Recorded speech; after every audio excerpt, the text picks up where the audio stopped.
Thank you, Mitch. Old Guard member John Tomaszewski will be speaking today about ancient man. And no, he won't be talking about the members of the Old Guard Council. John earned his bachelor's degree from Eastern Michigan University, majoring in business. He worked in marketing at Dun and Bradstreet, where his knowledge of business and computers led to his installing the first ever mini computer at D&B. That accomplishment permitted his company to bypass time-consuming trips to mainframe computers. It also earned John the everlasting hostility of the folks at IBM. But all along, John's first love was science and archaeology. 4 decades ago, he read about Lucy, the most popular fossil ever found. Lucy's remains were discovered in the Ethiopian desert in 1974. John was hooked, and today he will discuss the development of mankind through time, beginning with our earliest recognizable relatives. John, the Zoom microphone is yours. All right, let me just get the screen share up. Human beginnings, man's earliest. Now, what I've done is, and I put it into the chat, is a link. There's probably about 1,600 articles that I follow or have followed. And so if you have any more interest, you can go to that site, and it basically will show you the articles in a flipboard, which presents a magazine style. Okay, so I already spent something about who was Lucy. She was my hero. She was born 3.2 million years ago and was probably one of the most famous skeletons ever found. You can see a little picture of the skeleton up there in the corner. And we'll talk about her a little more in a second, maybe. Okay, so what are we going to do today? We're going to meet our first relatives. We're going to talk about physical body changes, mental changes, the use of tools, and tribe and formations. Oops. And so it comes and goes, but there's around 30 different relatives in the line. And the dates differ and change depending on what they found. What's really happening in the last 10 or 15 years was a rapid expansion due to DNA and protein analysis of the remains. Oops, wrong way. So where are we on the timeline? This is kind of a circular thing that shows us the Pleistocene was probably when we started finding the bones of these relatives. And that goes, ancient boys' DNA pushed back the earliest human, and Homo sapiens may have emerged genetically different species. That's the sapiens, Homo sapiens, about 350,000 years ago. And the Anthropocene began approximately 8,000 years ago. That's when we developed farming and sedimentary cultures, meaning we were staying in one place. So we actually can go back further than that, because what happened was the asteroid that hit the Earth and wiped out the dinosaurs gave the mammals that were around, because they basically were in the ground and lived on the remains that were left. And so our first real relatives was actually this, they believe, was a creature that looked something like this. So how do we find these things, and how do we know the ages of it? Stratigraphy is, the soil is deposited every year and gets deeper and deeper and forms layers. And based on the layers, they can get an age. Seriation is a chronology based on cultural styles, slowly replacing an earlier style. For example, men have created tools, and based on the tools, they can get an idea of when this happened. Fluorine analysis tells how much of the chemical fluorine has been absorbed by the bones and surrounding soils in order to determine how long a specimen has been underground. That was called relative because it was relative to where it was. Absolute dating methods are based on several things. There's radiocarbon dating, which measures the decay of radioactive isotope carbon-14 in all organic materials found in archaeological deposits such as wood, plants, and textiles.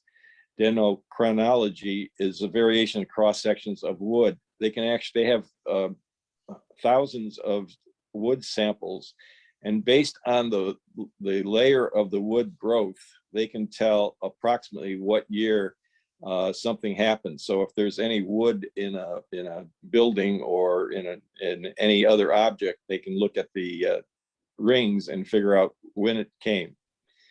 Thermonuclearescence is the age of pottery, is used to determine the materials containing crystalline minerals in a specific heating event in the past, such as when an item was made. Fission tracking dating determines the age of various minerals and glasses based on trails of damage done by a spontaneous fission of uranium-238. Then there's a potassium argon, which is somewhat much time has elapsed since the rock has cooled and solidified. And archaeomagnetic dating. Actually, every layer of Earth has a magnetic fingerprint that is based on times. So what happens is this magnetic field that surrounds the Earth changes, and that's how they can give it. And they call it absolute because they know when these things happen. So here's the first guy that we're going to introduce you. The Sahelanthropus chindensis was about 7 million years ago. Now, here's something that you should know. They found the skull of this guy, and they pretty much determined from that skull what he looked like. As you'll notice, he has longer arms, and that's because this guy basically lived more in the tree, more like a gorilla than walked a lot. And this is the guy I love. We call him Artie, Anthropus ramidus. And he's the first guy they believe that actually walked, as opposed to being in the trees. He's 4.4 million years old. And again, he reveals how we began to walk upright. And then Lucy comes in at about 3.2 million years. And again, he was found in Ethiopia, or she rather, and in the hills that you see in the background there. Now, Rudolf Zellinger for Time Books in 1965 put this beautiful picture of our development from the earliest monkey through apes through current man, and had a very nice kind of following geologic of one line up to us. However, it isn't true. This isn't what happened, and but it went that way for quite a few years until we started making some discoveries. So it's more of a tree where some branches made it and some didn't. And so fossil hominins for Homo erectus stretches back over 1.5 million years, making it by far the longest surviving of all our human relatives. And Homo erectus, come on, let's go. There we go. So this is more of a in-depth chart of how we think it is. It starts at about 5 million years ago with Archaeopithecus ramidus in Ethiopia. Now, the white number you see is the number of remains that they found. This is our buddy Artie, who was the first guy to start walking. Then it goes through another one, which we found 6 of, to Archaeopithecus africanus, which is Lucy.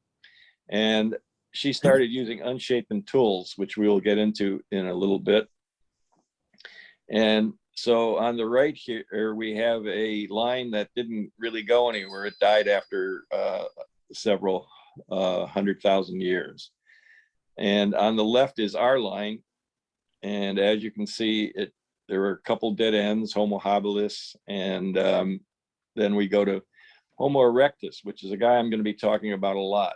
He was around for 1.5 million years, and we got approximately 150 remains that we can put together to get a pretty good look at how he is.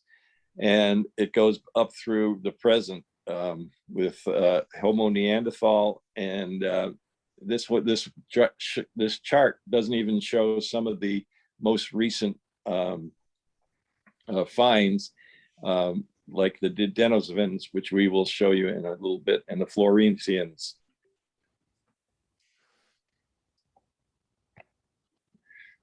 So to give you an idea of what we're talking about in generations, there was 500 generations since the beginning of time. And I believe this generation is about 20 to 25 years, because in the old days, we didn't live that long. If you got to be 30, you were considered old. There was 7,500 generations since the beginning of Homo sapiens, which is us, and 100 of 25,000 generations since the emergence of Homo species. And by what they mean by Homo species, as you can see from this graph, or pictures rather, it kind of went from a guy that looked more like a chimpanzee to a Homo erectus, which is our closest relative, and Homo Neanderthal and us. Now this chart kind of shows you by the years on the bottom. The purple ones are the ones that you see that they actually started to walk a lot. They still did a lot of tree climbing, but they were walking at some times. Then they went to the green lines, which was upright walking. And what had happened in Africa is Africa used to be more like a jungle. And then because of climate change, it turned into a plain. A lot of the trees disappeared. So this early man had to start walking and had to become more erect because he had to look out for predators. So all these green species of man were walkers. And then the one that died out, but they still think contributed to us, what the gold is there, or yellow, was their brain started to increase because of better eating habits. And then the blue ones, of course, is our species. And okay, so this is Homo erectus, which I think is interesting because he's been around for 1.5 million years. He succeeded more than to be around the longest. And the only thing we can find of him is some primitive tools like rocks that he had formed and skeletons. Now, considering that we've only been around for less than a million years, look at what we've done to the planet, where you can't go anywhere without finding our remains. So again, there were 150 skeletons that they've got from this guy.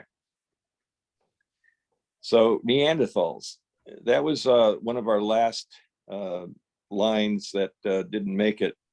But as you can see from the picture, if you saw this person on the subway, you wouldn't probably look twice because they pretty much look like us.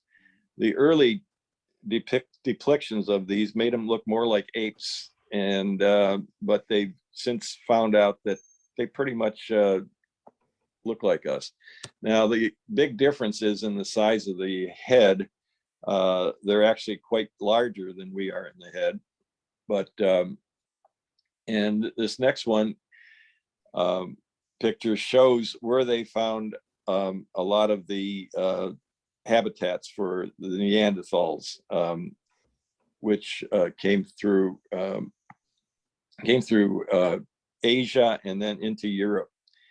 It's unclear when the Neanderthals split from modern humans, but studies have produced various intervals ranging from 315,000 to more than 800,000 years ago. So they're not really sure when the Neanderthals started. By the way, I'm highlighting the years in yellow just to give you some idea.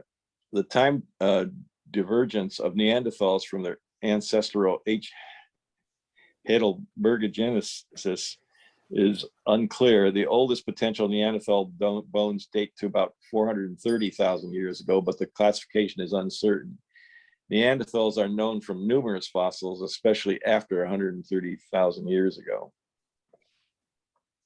Now, this guy just came up probably about 4 or 5 years ago, Denisovans. They basically, as you can see from the, well, this is actually where their genes are found in the modern human, which I will explain later.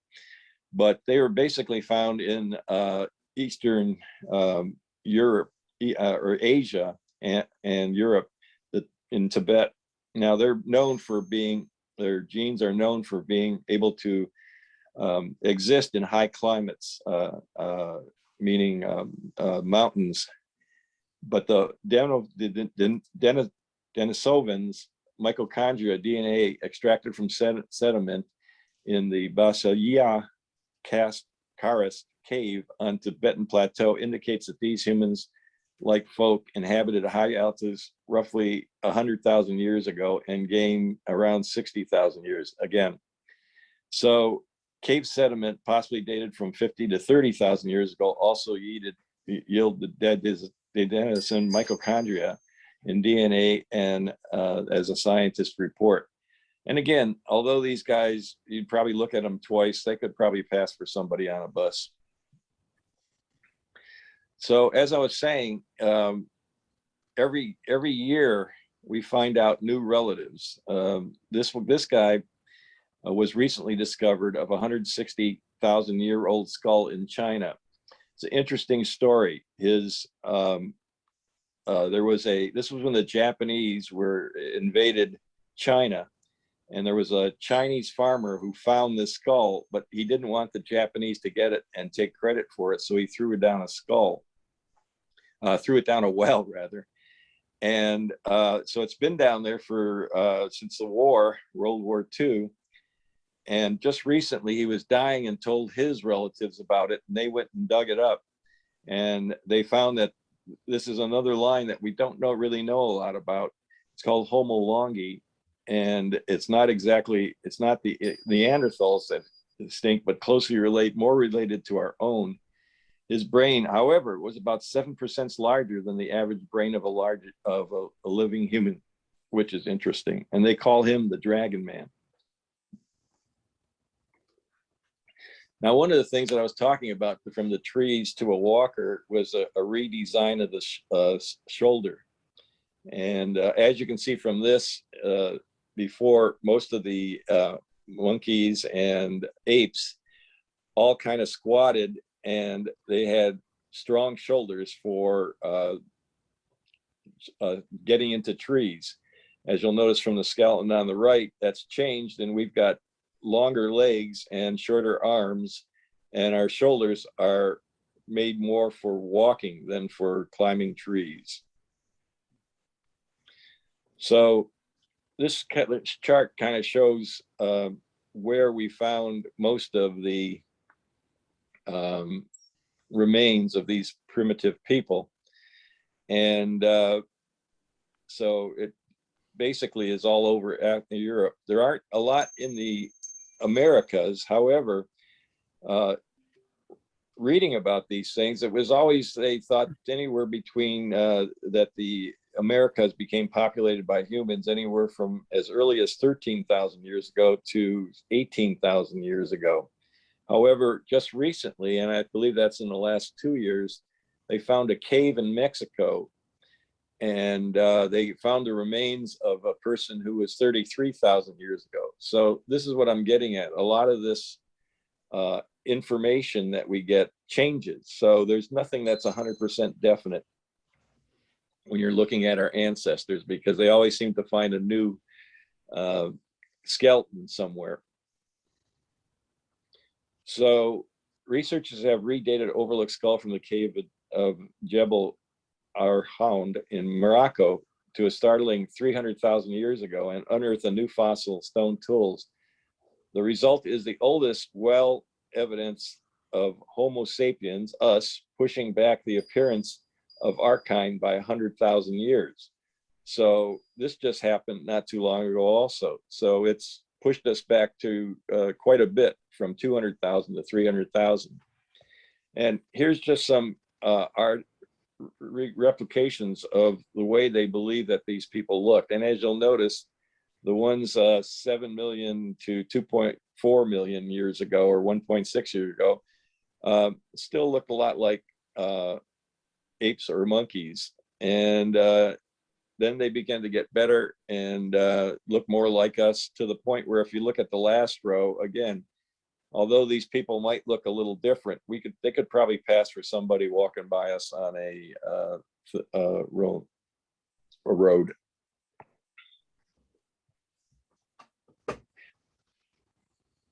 Now, just within the last month, they found this guy in the bottom, an ancestral species of Homo that lived in Africa during the Middle Pleistocene around 500,000 years ago, and shall be known as Homo bondiensis. So again, they found another skeleton of something that they've never seen before, and there isn't really much news on him. Again, there's no evidence of a Homo sapiens in fossil records anywhere before 300,000 years ago. Homo Neanderthals appeared around 430,000 years ago, although there's a lot of debate about that one too. Now, what they've tried to do is put them into categories. So Homo Erectus, which is a guy that I was talking about being around for the longest, has a couple of under him, depending on whether it's out of Africa. They also believe that Homo Erectus was a guy who left Africa and went through Asia into Europe and formed the Neanderthals and the other species. But as you can see, the Homo sapiens candidates, there's the Denisovans and quite a few other ones there. So again, that's things are changing. So let's look at what makes us human. So approximately 4.7 million humans and chimps ancestors diverge. And the way they found that was through molecular genetic clock of argon. By 4 million years ago, bipedal walking and became well developed. And again, that was argon. And 2.5 million years ago, the oldest stone making tools, and that was argon and paleomagnetism. 1.8 million years ago, Homo erectus expanded out of Africa, and that was again argon and paleomagnetic. 80,000 years ago to 200,000 years ago, rapid brain expansion. And they found that out through argon, uranium series, and paleomagnetism. At 250,000 to 30,000 years ago, Neanderthals emerged, then became extinct. Homo sapiens emerged in Africa, then expand into other continents, and a symbolic culture begins to flourish. And that was found through thermoluminescence, electronic spin resonance, carbon-14, and molecular genetic clock. And then anywhere between 12 and 10,000 years ago, the origins of agriculture, where we started to settle, and that's through carbon-14 dating. And 4,005 years ago, origins of writing in society, civilizations, and Sumer and Egypt, and that's carbon-14 dating. So one of the reasons we're human is, oops, went too far, is basically an increase in brain size. And as you can see from this, the number of million years on the right-hand side, at the beginning, it was the brains were less than 50 centimeters. And it goes up to 1,000 centimeters for around when Homo erectus started walking the earth, and Homo sapiens to 1,500 to centimeters. So this chart kind of shows you the difference in the brain sizes of some of the different species with the millions of years as above, and the length of time that they were around. So again, you can see the Homo erectus was around, and this kind of depicts that our brains doubled in size between 2 million and 700,000 years ago. And brains of early humans may have evolved from a more ape-like version seen in the species from Demassey, Georgia, to a more modern human-like at right, between 1.7 and 1.5 million years ago. Human brains have similarly shaped, they believe, by collective intelligence, where knowledge can be shared and distributed among a colony or community. And this is just kind of a graph that shows the brain size and what was going on. So 1 million years ago, we were still trying to just stay out of the predator's way. 700,000 years ago or earlier, fire was invented. 100,000 years ago, there were tools and the brain increased. And then 770,000 years ago was when we started basically talking and conversations. And then in 12,000 years was the farming again, and down to the present, where we show the future here, which we may be able to put our brains into either computers or figure out a way to have them around forever. But again, speculative. So human migration. About 400,000 years ago, Neanderthals, our evolutionary cousins, began to appear and move across Europe and Asia. Between 300,000 and 200,000 years ago, Homo sapiens appeared in Africa. And then 50,000 years ago to 40,000 years ago, modern humans reached Europe. So the oldest evidence of humans outside of Africa, again, these dates keep changing because we found that some evidence that some of our relatives actually left Africa 125,000 years ago. So the changes that took place, the polymer chain reaction, a method for copying any fragment of DNA and successfully recovering of DNA. With the Eve study, which I'm going to talk about later, they went back to the oldest relative, which they believe came from one woman from approximately 140 to 290,000 years ago. And that's from mitochondria. And DNA from the Y chromosome, which makes us a male, they went back and determined that the first father was approximately 270,000 years ago.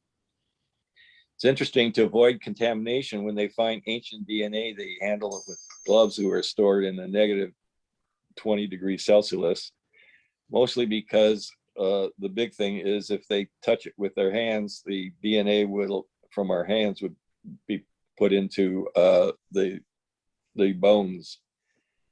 The best capsules for DNA are teeth and bones. The teeth are especially good because it's like sealing the DNA and keeping it from the environment.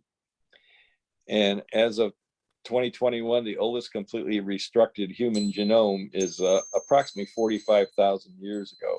And what they mean by genome is the makeup of our genes. And from a gene, they can pretty much determine almost anything that happens to us. An ancient DNA bone not affected by the two migrations out of Africa. As a result, it provided a benchmark for gauging when Homo sapiens originated in Africa. So what I was saying about the common Eve and Adam, they traced them back for the Y chromosome, which, as you know, if you're a male, you have an X chromosome and a Y chromosome. Females only have two X's.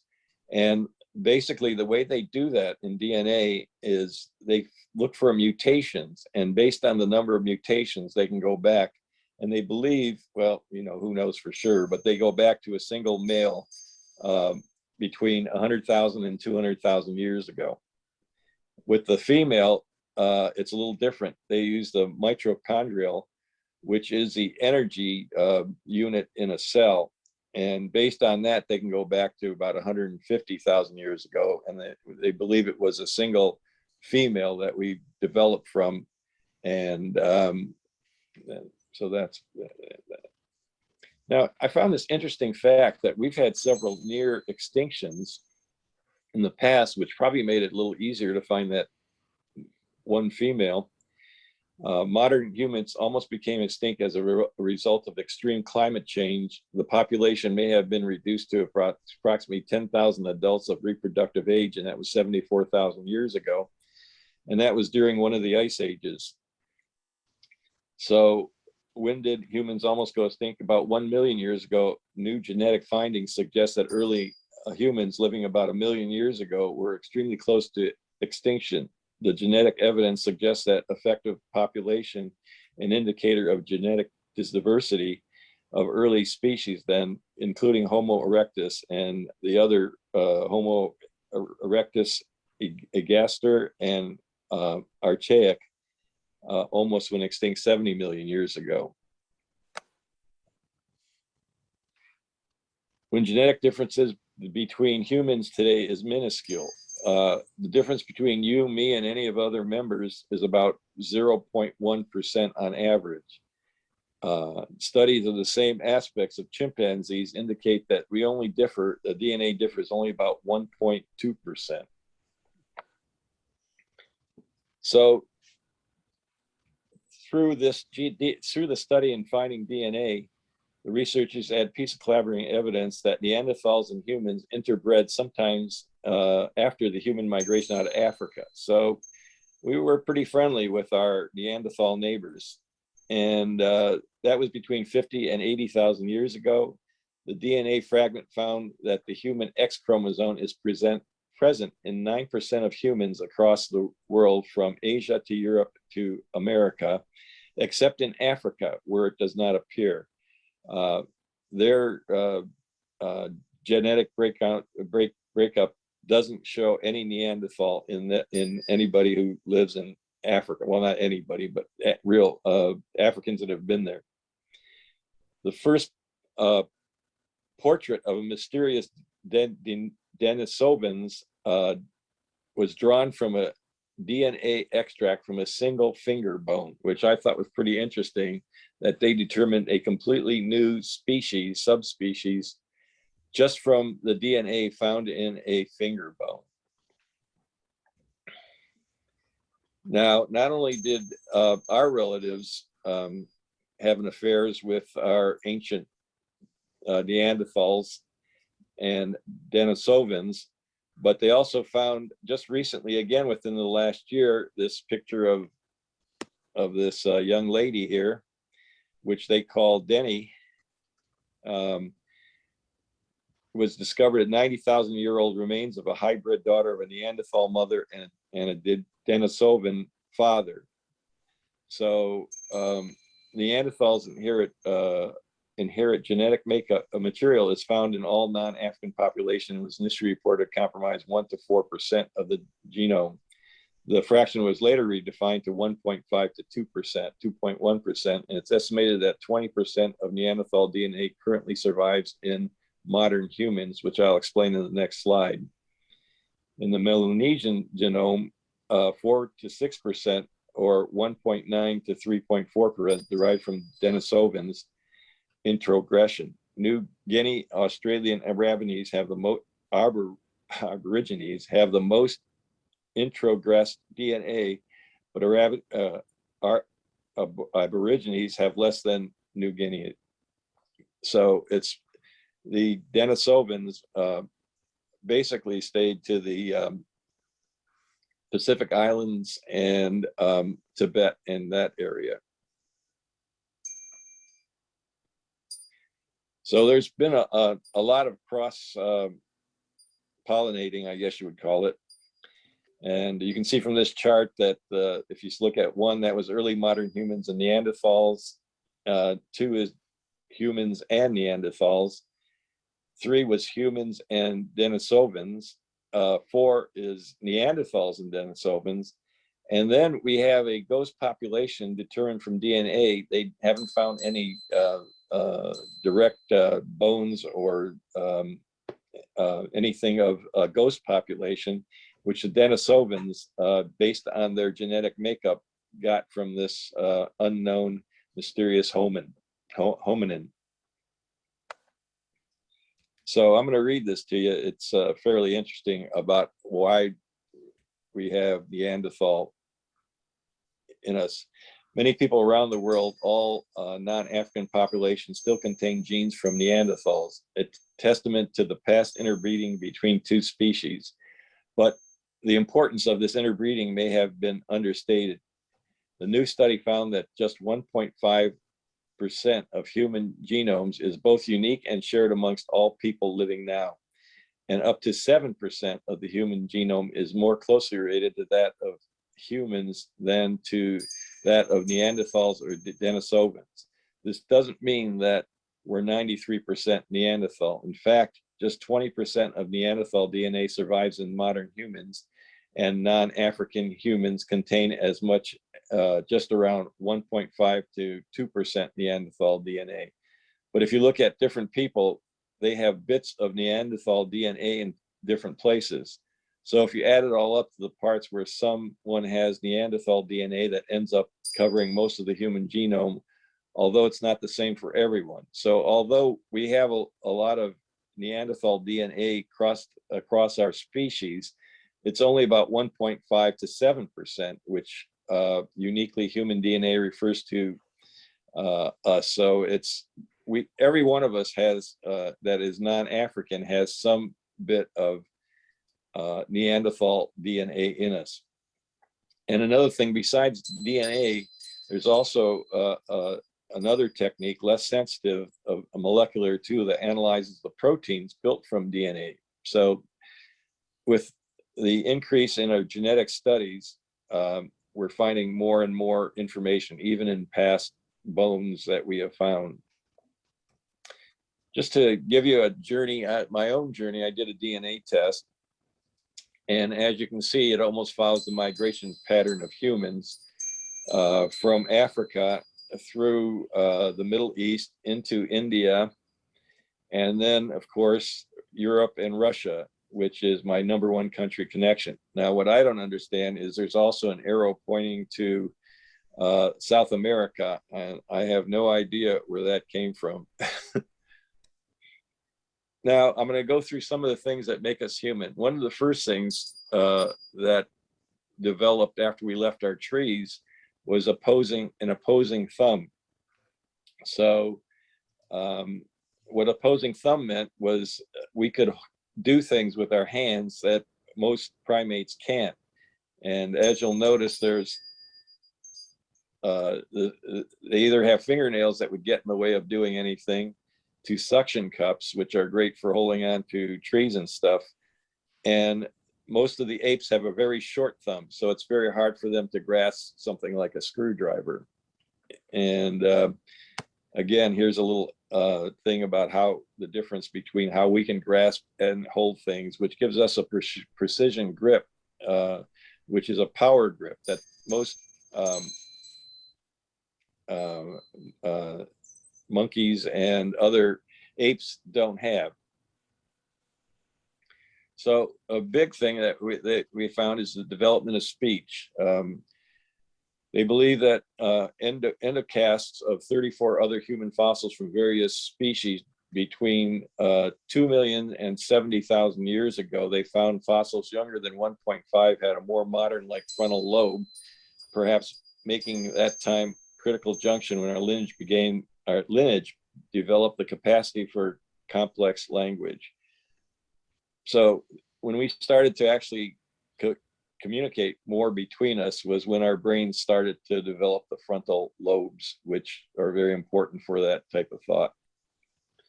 Fire, stealing energy from the gods. A number of anthropologists believe that actually refashioned our biology. Anything that allows an organism to get energy more efficiently is going to have huge effects on evolutionary trajectories of an organism. So fire, which was, they believe, the oldest ones now, is when we started to use fire for protection and for cooking and things, started 1.7 to 2 million years ago, where cooking became quite common 600,000 years ago. Now, tool making is a big one, because that meant that we started to carry things around and take possession of stuff. And the tool making, which I will show you a little graph of here. It comes up. So first there were sharpened Oldowan tools, which were basically just, they took a rock and racked it till they cracked it till they got a nice sharp edge to do different things with. Then about 1.6 million years ago, they actually started chipping the edges and making them into sharper weapons that they could use to kill things. And then they started knapping, which is the breaking of off the edge of stones. And that started about 400,000 to 200,000 years ago. And it made for a better point and the ability to, again, kill things. And then around 80 to 40,000 years ago, we had cutting blades where they could get them sharp enough, and both for cutting meats and for scraping of hides and that kind of thing. And the last one, which was about 11,000 years ago to 17,000 years ago, they actually started to create interesting points, again, for killing stuff mostly, but they also still see there's a needle there where they could sew hides and scrapers, etc. So let's go back to.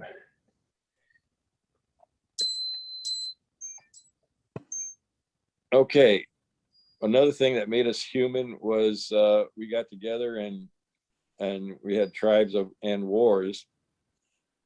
They have isolated fossils of violence and murder back to 430,000 years ago. As you can see from the skull with the hole in the head, which was probably caused by one of those tools that I showed you, and another one with a cracked skull where the head was bashed in by some kind of thing. And so that's been going on for a long time. Chimpanzees sometimes kill one another, but humans are one of the few that actually go at it in a very good rate. Conveying mental concepts through art was probably a big one. And here's several examples. Here's some Neanderthal art, which was basically a handprint. It went back about 65,000 years ago. They also painted a lot of pictures more recently. They believe that Homo Erectus decorated this stone with some lines, as you can see from here, with crosses. Now that they're finding that pretty common. A lot of art with they believe is art, and they're not sure what it represents, whether it's a counting mechanism or what, but that even goes back 500,000 years ago. And Homo sapiens, they find a lot of rarely pretty good statues from around 38,000 years ago. Another thing was the evolution of religion. As you'll notice, there's a time chart here as to when the different segments broke off, but they all basically began with a shamanism and something called animism, which basically was a belief that all creatures and even rocks had their own spirits.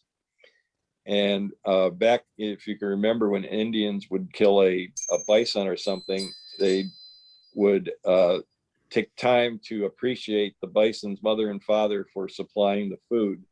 But as you can see from this, there's quite a breakdown of religions, and religions is one of the things that I think made us more human.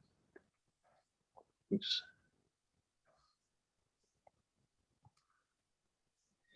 Okay, discovered in that was that rock that I showed you that 73,000 years ago. Symbols represent reality. Being human may result in our long lifespan and the fact that we are immersed in cultures rich in language, literature, and customs. So this is the, why is this here? Oh, shoot.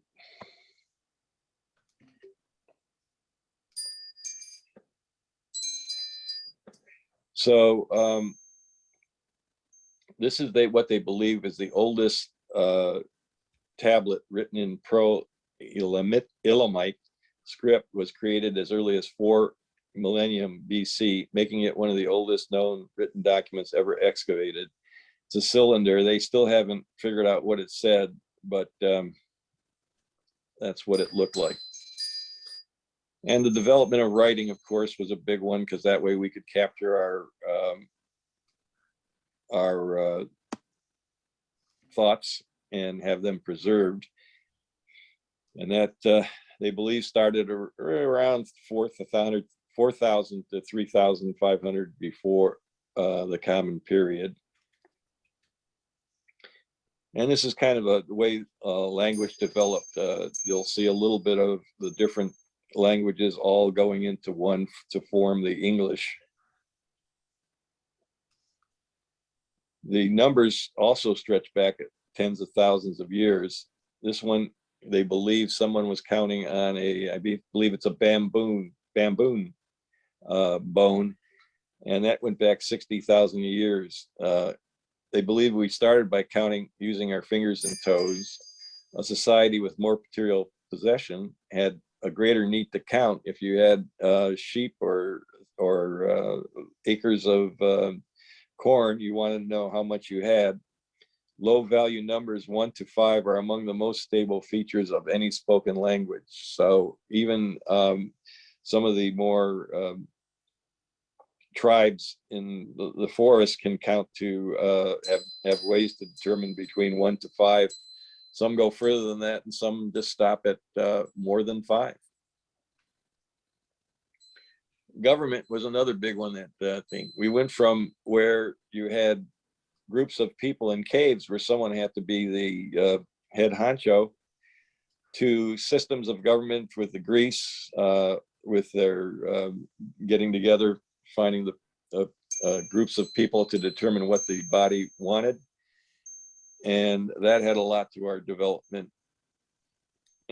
And probably one of the biggest one was from a hunter to a forager to farming.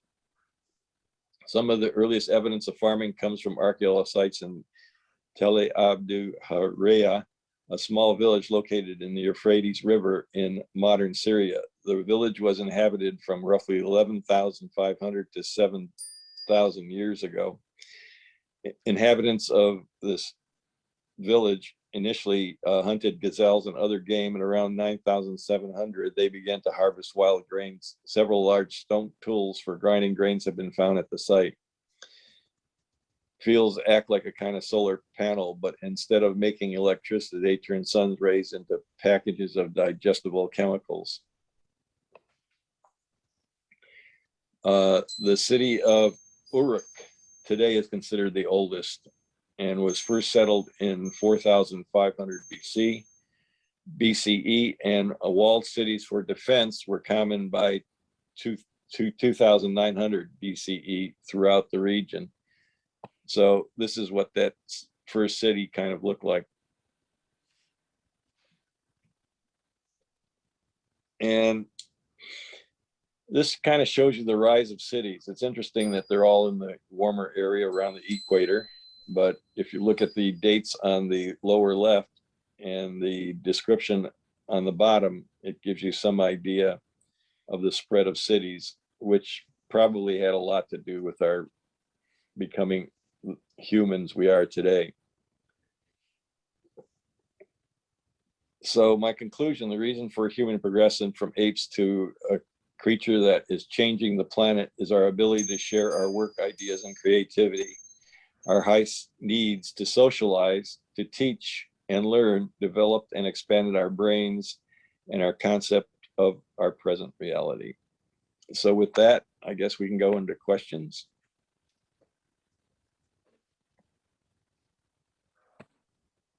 Ken, thank you. So first questioner is Bill Tittle. Wait a second, I have Great talk. Two questions. One is technical, and the second is probably unanswerable. The technical question is, you have flipped through, I don't know, 100 documents. How did you do that? How did you sequence all this stuff? Did you do that in advance? I'm not sure what you're asking. Oh, well, as you walked through, you went to this document, then you went to that document. That's what appeared. It wasn't just one slideshow you were going through, was it? Yeah, that was one slideshow. Okay, okay. And I think I'm going to do it's actually Google Slides. Okay, And it's probably, I think, one of the most advanced presentation packages that there are. And great. I think I'm going to do a little demo on that because it's really good to know. I use it for not only for presentations, but like we have a remote up at the cabin. People don't know how to use it, so I put together a little presentation on the remote because it's easy to paste links. And so like what I'm getting at is I have a picture and I can put a link right on that picture. So if I want to go into like that timeline, I can Yeah. just hit that and it takes you to the timeline in the actual article.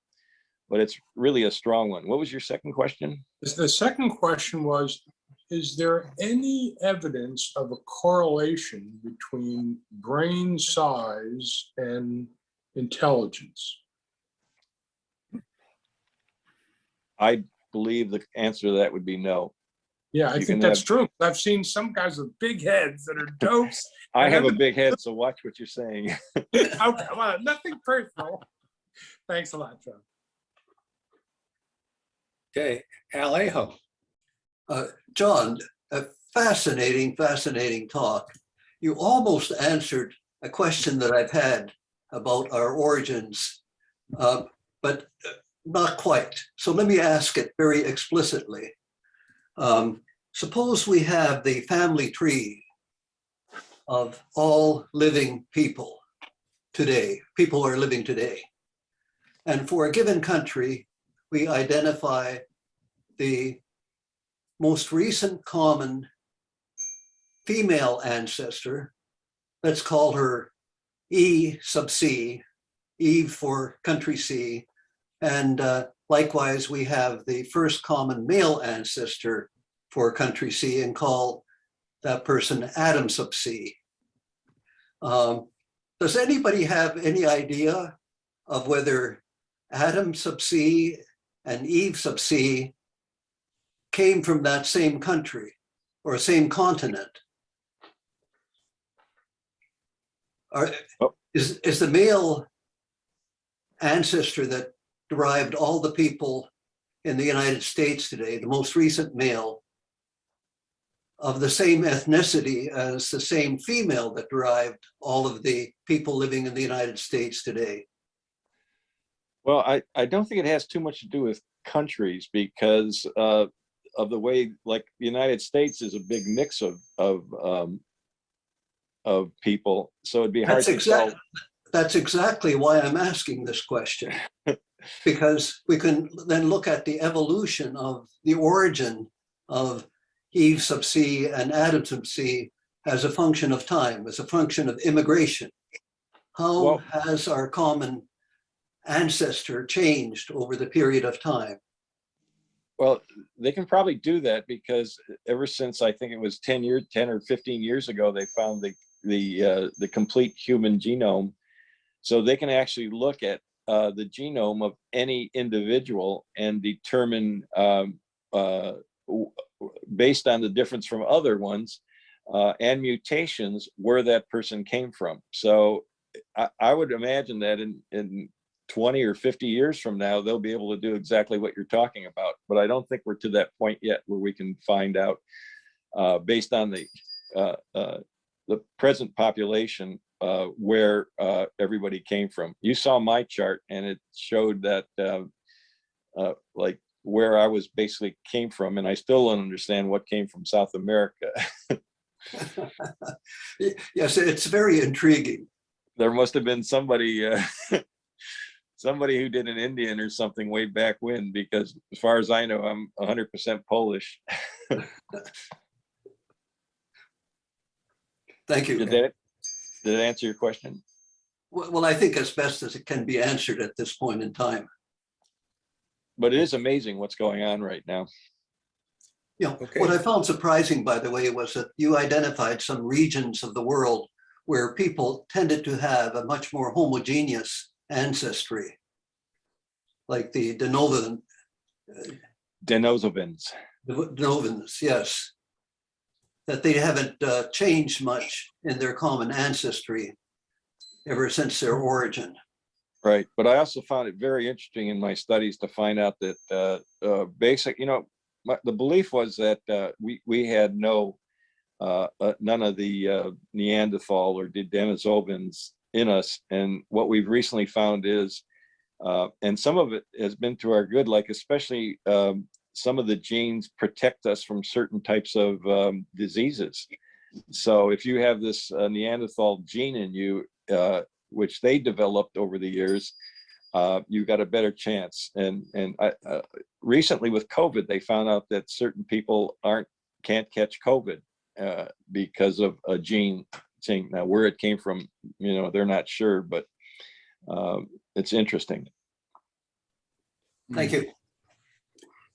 Marv Pincus. Thank you. Excellent presentation, John. I've always been fascinated in this whole evolution business, biblical evolution as well as regular evolution that you've talked about. But we know from biblical evolution how Adam started and how Eve started, where they came from, the first ones. In your presentation, if you found it, how have you determined whether the first or where the first ape or man, Homo sapien, started? How did the first male start? And how did the first female start so they could mate? Well, I don't really have an answer to that, but I do have an interesting thing through my studies that kind of goes back to the Bible. And this belief is that when Homo erectus was traveling up through Africa, they actually spent some time between the Tigris and Euphrates River in Syria. And so there's kind of a belief that may have been the Garden of Eden that people talk about. But that's about the closest I can come to answering your question. Thank you. Ron Weinger. Hi, can people hear me? Because last week I had a problem with this. Yes, we hear you. Okay, thank you. Every time I hear about all this development of, let's say development of human beings and so on, it gets more confusing because what was known yesterday is changing today. But one question, if people from Africa, if the Africans are shown not to have any Neanderthal DNA, then why would people think that the Neanderthals developed in Africa and not, say, in Europe? I don't, well, everything came from Africa when Homo erectus left the continent and started to explore India, and then both through Asia and Europe. And they believe that somewhere along that line, and we probably still haven't found that exact person or skeleton that will help us along with that, was Neanderthals developed from Homo erectus. So that's why Africans, pure Africans, don't have any Neanderthal in them, because it never went back down south to pass those genes to Africans. I don't know if that explains your question or. Yeah, I said that's probably the best explanation we have right now, and it does make sense. Okay, Spencer Homer. Hi, thanks, John. That was a very interesting talk. And it's really amazing how our ancestors have evolved. But have you read anything about this FOXP2 gene that,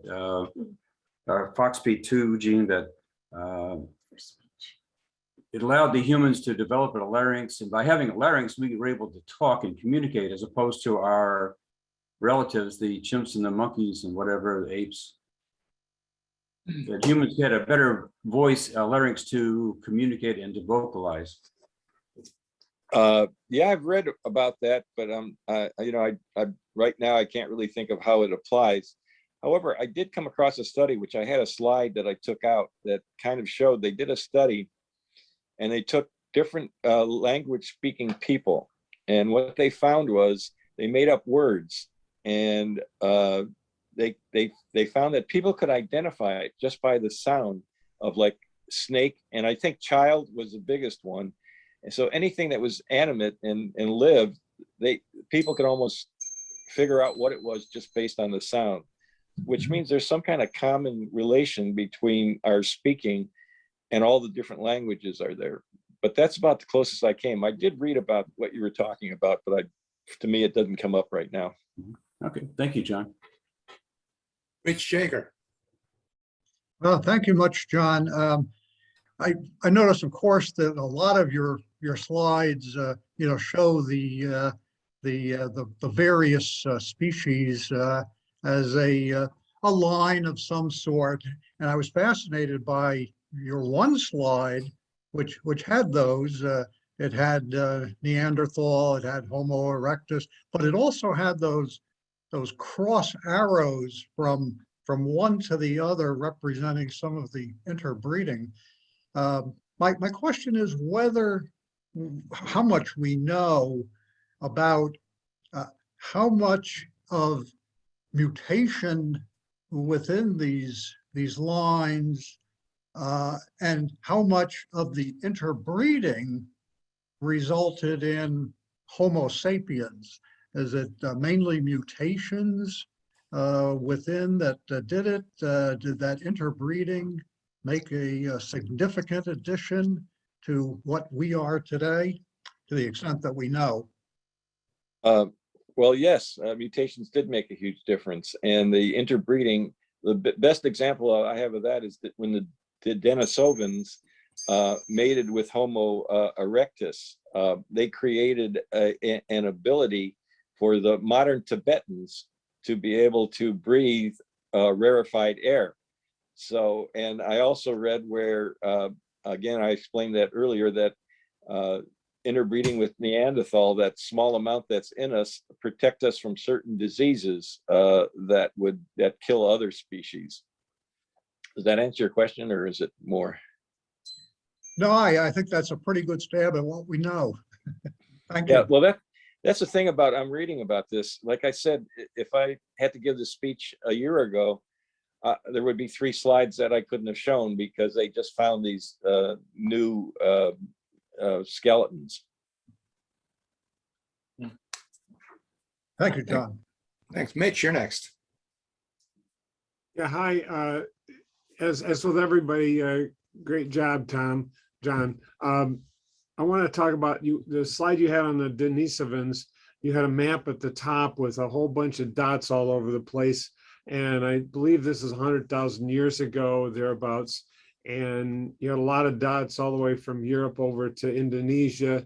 But there were also ones all the way from modern day, I don't know, Yukon or Nunavut, all the way down into Chile. So how did they get over the New World if Homo sapiens didn't really get over the New World? I'm sorry, I didn't explain that good enough. And I think that might have been a little early for that slide. What that was is the populations that have Denisovans in their gene rather than them being there. Okay, got it. Thank you. George Cull.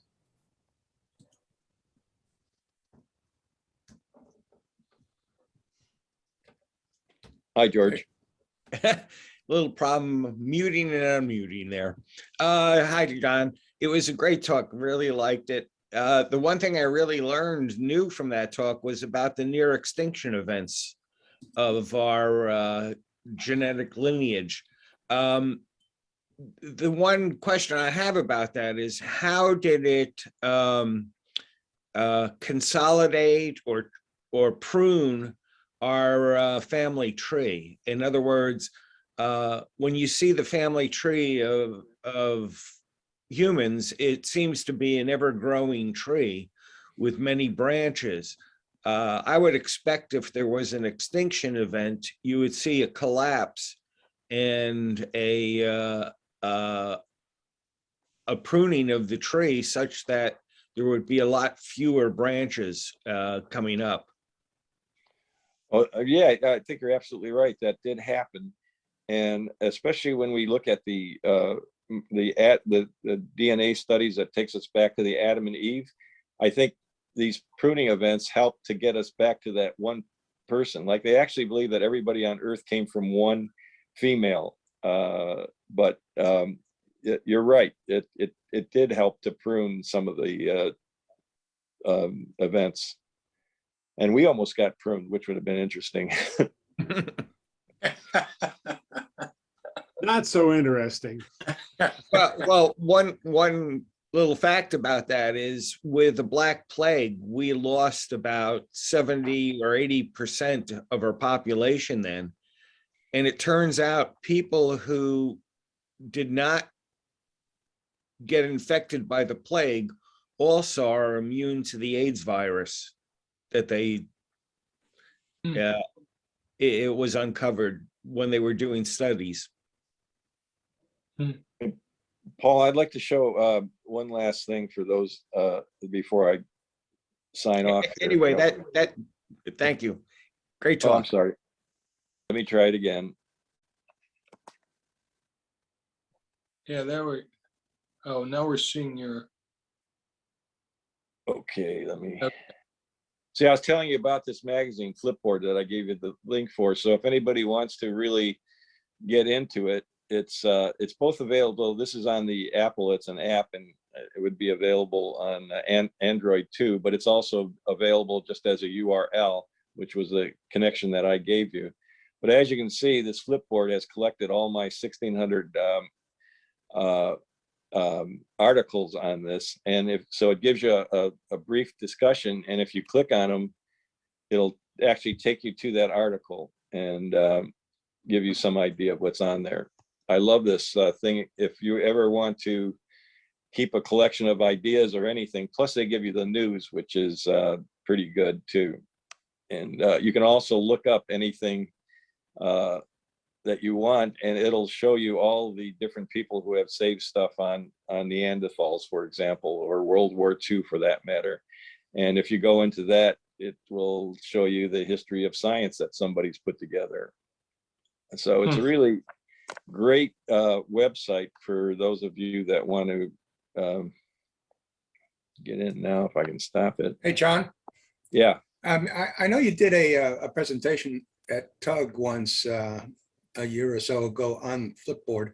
Maybe it's time to do another one, but we don't, because that's really interesting. And I think we would be more receptive and understanding it better now. So anyway, that's for another time. I am curious. I have one quick question. When you turn off your camera, then we see your profile picture, and behind you on the windowsill, there seem to be 3 artifacts from your talk. Is that what they are? Wait, let me, how do I get rid of the? Just turn off your camera, and then we'll see your profile picture. In a green shirt, in a green sweater. There. Oh, yeah. Okay. there's the rock. What are those 3 things there? All right. I will show you those. Let me. Are they go back. artifacts from archaeological artifacts? No, they're from. Oh, okay. Oops. But if they're not, you don't have to go through them, Okay. because it's No, actually time to end. Yep. I'll look. Okay. Okay. So, My, Steve Varley, you're on. Okay. Thank you, Paul, and thank you, John. I know I speak for everyone when I say that your talk today was an incredible eye-opener. We learned about dating methods. We learned about multiple human lines, some of which died out. We heard about human migration and near extinctions and tribes and wars. And of course, I don't think any of us will ever be able to forget the fact that we shouldn't do a double take if we bump into a Neanderthal on the subway. Thank you. Thank you so much for your talk. It was terrific. John, as I think you know, we have 2 ways of thanking our speakers at the Old Guard. The first is with a certificate of appreciation, which is now showing up on the screen. You'll notice, of course, the orchid on the lower left-hand side. Its archaeology only goes back about 91 years, but back in 1930, when the Old Guard was founded, Summit was at the epicenter of the nation's cultivation and distribution industry for orchids, and that's why that became the Old Guard's logo. The second way we have of thanking our speakers, if we could unmute everyone, is to give you the Old Guard salute. Yay, yay, John, yay. Thank you. Thank you.